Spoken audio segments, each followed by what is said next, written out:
അറബിക്കടലിലും Hormuz കടലിടുക്കിലും US-ഇറാൻ സംഘർഷം വീണ്ടും കടുക്കുന്ന സാഹചര്യത്തിൽ ആഗോളതലത്തിൽ ആശങ്കകളും വർദ്ധിക്കുകയാണ്.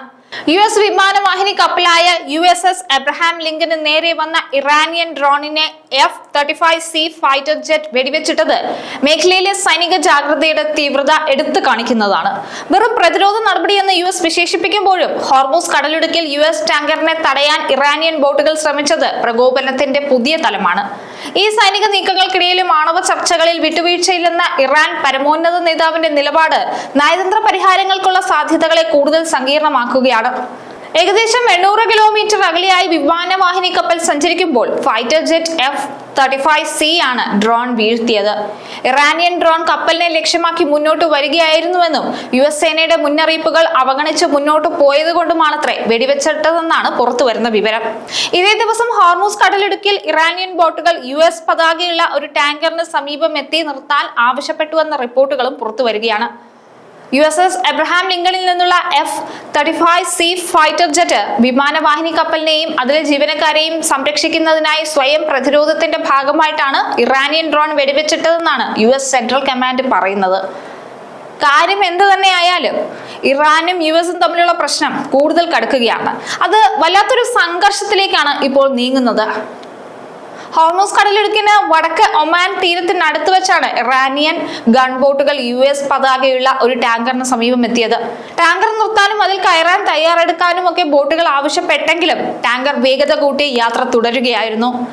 ടാങ്കർ ഇറാനിയൻ തീരദേശ ജലപരിധിയിലേക്ക് പ്രവേശിച്ചില്ലെന്നും ഒരു US യുദ്ധക്കപ്പൽ അതിനെ അനുഗമിച്ചതായുമൊക്കെയാണ് റിപ്പോർട്ടുകളിൽ പറയുന്നത്.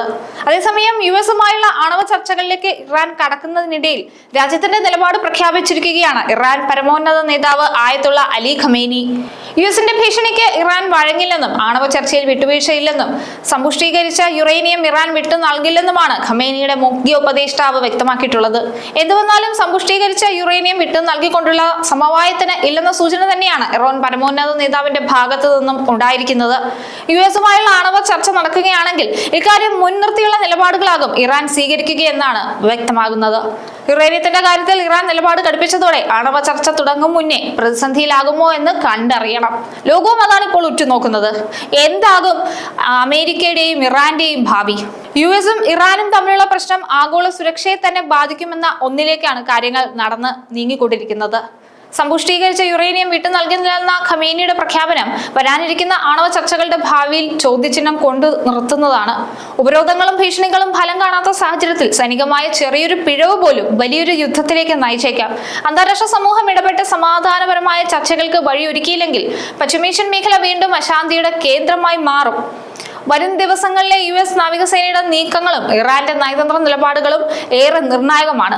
ലോകത്തിലെ ഏറ്റവും പ്രധാനപ്പെട്ട എണ്ണക്കടത്തുള്ള ഹോർമൂസ് കടലിടുക്കിലെ ഇത്തരം പ്രതിസന്ധികൾ ആഗോള വിപണിയിൽ എണ്ണവില വർദ്ധിക്കാൻ കാരണമാകും. അങ്ങനെ സംഭവിച്ചാൽ അത് ലോകത്തെ മുഴുവൻ ബാധിക്കും. നിരീക്ഷണങ്ങൾക്കായി ഡ്രോണുകൾ വ്യാപകമായി ഉപയോഗിക്കുന്നതും ഇറാൻ തങ്ങളുടെ ആണവ നിലപാടുകളിൽ ഉറച്ചു നിൽക്കുന്നതും US തങ്ങളുടെ സൈനിക സാന്നിധ്യം കടുപ്പിക്കുന്നതുമെല്ലാം നയതന്ത്ര പരിഹാരങ്ങളെ കൂടുതൽ ദുഷ്കരമാക്കുകയാണ്. എന്തായാലും ഇപ്പോൾ എല്ലാ കണ്ണുകളും ഇറാനിലേക്കാണ്. എന്തായിരിക്കും ഇറാന്റെ ഭാവി? ട്രംപ് എന്ത് തീരുമാനം ഇറാന്റെ കാര്യത്തിൽ എടുക്കുമെന്നുള്ളത് ഏറെ നിർണായകമാണ്. ഇതൊരു മൂന്നാം ലോക മഹായുദ്ധത്തിലേക്ക് വഴിമാറുമോ എന്നൊക്കെയാണ് ഇപ്പോൾ ലോകവും ഉറ്റുനോക്കുന്നത്.